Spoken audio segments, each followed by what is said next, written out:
The 1980s, a decade of big hair, blockbuster movies, and, well, some inventions so out there, you have to wonder, what were they thinking?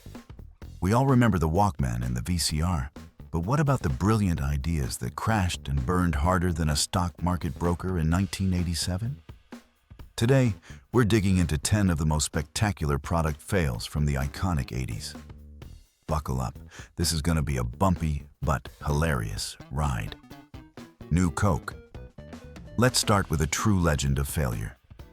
New Coke. In 1985, the Coca-Cola Company made a monumental decision to change its nearly century-old secret formula. Why? Believe it or not, Pepsi was gaining ground in taste tests. So, New Coke was born, sweeter and supposedly preferred in blind tests. The public outcry, however, was immediate and ferocious. People didn't just dislike New Coke, they felt betrayed. Hoarding of original Coke began, protests erupted, and the company was flooded with angry calls and letters. No, within a mere 79 days, Coca-Cola waved the white flag and brought back the original formula, rebranded as Coca-Cola Classic. New Coke limped on for a few more years under different names, but never recovered.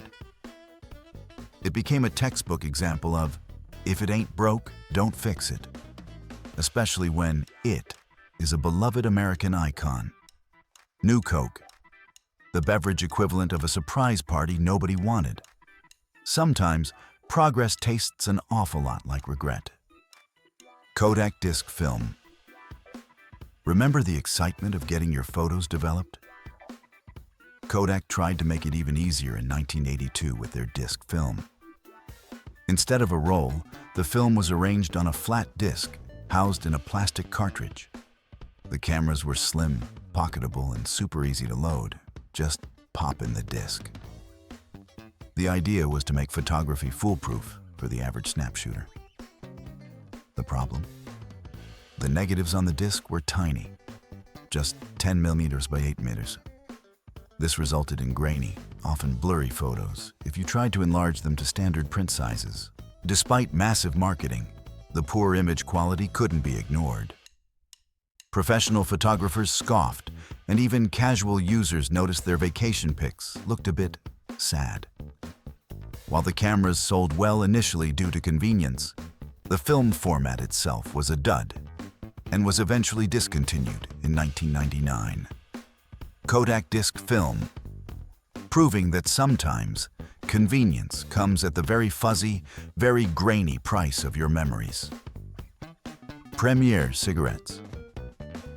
In the late 80s, with smoking already facing increased scrutiny, Reynolds Tobacco Company launched Premier, marketed as a cleaner, smokeless cigarette. The technology was complex. A small carbon tip heated a tobacco-like capsule, releasing an aerosol rather than smoke. It produced almost no secondhand smoke and significantly less tar. Sounds like a game changer, right? Well, not quite. Users complained it was difficult to light, had a bizarre, often unpleasant taste and smell. Some compared it to burning plastic, or even worse. One critic famously said it tasted like fecal matter.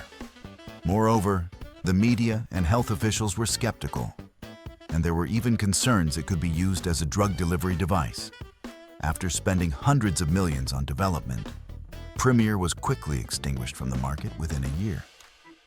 Premier cigarettes, so advanced, they forgot to make them smokable. The future of smoking, apparently, smelled terrible. Seikko TV watch. Imagine this. It's 1982, and James Bond himself is sporting a watch that can receive television broadcasts. The Seikko TV watch, or the DXA001, was pure 80s sci-fi made real. It featured a tiny 1.2-inch liquid crystal display. To actually watch TV, you needed to connect it to a Walkman-sized receiver that you'd typically clip to your belt or keep in a pocket, plus a bulky headset antenna. It was an incredible feat of miniaturization for its time, but practicality was another story. The screen was minuscule, battery life was short, and the price tag was a hefty $495.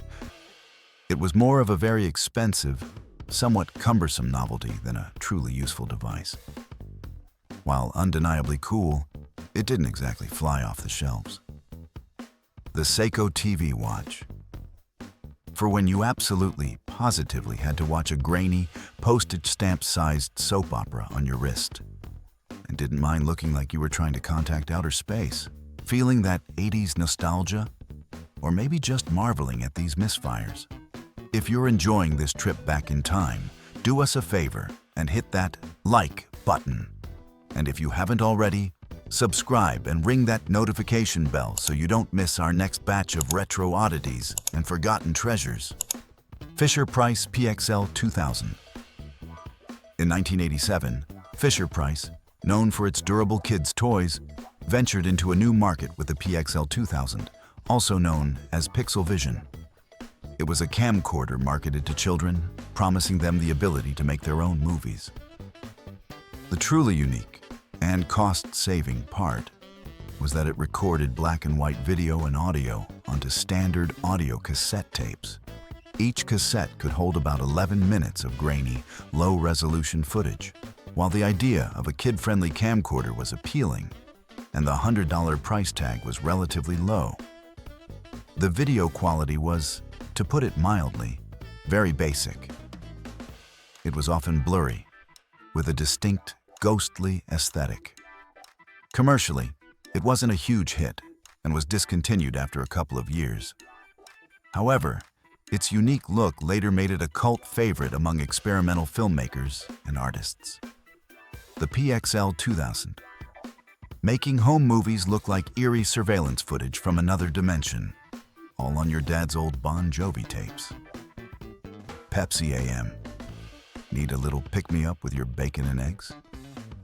In 1989, Pepsi decided that what the world really needed was a cola specifically for breakfast. Enter Pepsi AM. It boasted all the sugar and twice the caffeine of regular Pepsi, supposedly formulated to compete with coffee. The marketing campaign suggested it was the perfect way to get your day going. Consumers, however, were largely unconvinced that a sugary, highly caffeinated soda was the ideal morning beverage. The idea of cracking open a Pepsi at 7 a.m. just didn't sit right with most folks. Unsurprisingly, Pepsi AM had a very short shelf life and was discontinued by 1990. Pepsi AM. Because who needs coffee when you can start your day with a sugar rush and enough caffeine to power a small city? Apparently, most people. The Delorean Car. Few cars are as instantly recognizable as the Delorean DMC-12, with its iconic stainless steel body and those futuristic gull-wing doors. Brainchild of former GM exec John DeLorean, it launched in 1981 with immense hype. Marketed as an ethical sports car, it was built in Northern Ireland. However, the dream quickly soured. The car was criticized for being underpowered for its price, had build quality issues, and the stainless steel panels were famously difficult to paint and showed every fingerprint. The company faced severe financial troubles, and John DeLorean himself was arrested in a highly publicized, though ultimately unsuccessful, drug trafficking sting in 1982, an attempt to save his failing company. Production halted by 1983 after only about 9,000 cars were made. While a commercial disaster in its time, its starring role in Back to the Future cemented its place in pop culture history. The DeLorean. It couldn't quite hit 88 mph in the sales charts, but it sure made a dent in cinematic history. Great Scott, what a business plan. Atari Touch tablet. In the early 80s, home computers were booming, and Atari was a huge name. To enhance its 8-bit computer line, Atari released the Touch tablet in 1983. This was a graphics tablet that allowed users to draw directly onto the computer screen using a special stylus. It came bundled with a drawing program called Atari Artist. The idea was to make computers more accessible and creative for art and design. While it was a neat concept, the tablet wasn't a massive commercial success. It was perhaps a bit ahead of its time for the home market. The software was limited, and it faced competition from other input devices like joysticks and light pens, which were more geared towards gaming, Atari's main strength. It remained a niche product for enthusiasts rather than a mainstream hit. The Atari Touch tablet, letting you draw like Picasso, if Picasso only had 16 colors and was really patient with early 80s processing speeds. Private eye display. Long before Google Glass or VR headsets became common buzzwords, a company called Reflection Technology was pioneering wearable displays in the late 1980s. Their flagship product was the Private Eye, a miniature display that, when held up to one eye, created the illusion of a full-sized monitor floating in space. It used a rapidly vibrating mirror and a strip of LEDs to project an image. The concept was revolutionary, promising hands-free information access for everyone from technicians to surgeons. Several companies licensed it for various products, including a head-mounted display for a portable computer and even a potential video game peripheral for Nintendo. However, most of these end products either failed to materialize or were commercial flops themselves. The Private Eye was groundbreaking tech, but the world and supporting applications just weren't quite ready for it. The Private Eye, giving you a tiny glimpse of the future, one slightly headache-inducing red-on-black display at a time. Speaker vest. The 80s were all about making a statement, and what better way to do that than to literally wear your music? Enter the speaker vest. This fashion-forward, or fashion-failed, garment featured built-in speakers, usually on the shoulders or chest, connected to a pocket for your personal cassette player like a Walkman. The idea was to have your own personal soundtrack on the go without pesky headphones. However, the sound quality was often tinny. The vests could be bulky. And let's face it, broadcasting your taste in music to everyone around you wasn't always appreciated.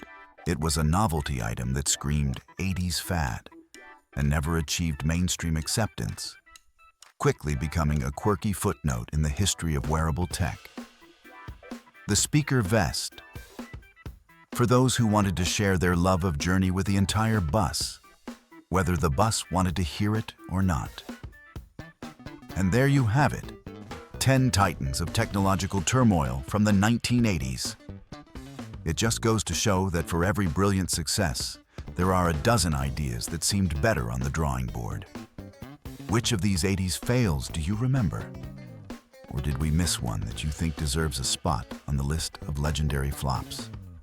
Let us know in the comments below. We love hearing your memories. If you enjoyed this blast from the past and want more retro reviews, forgotten tech, and pop culture deep dives, make sure you give this video a big thumbs up.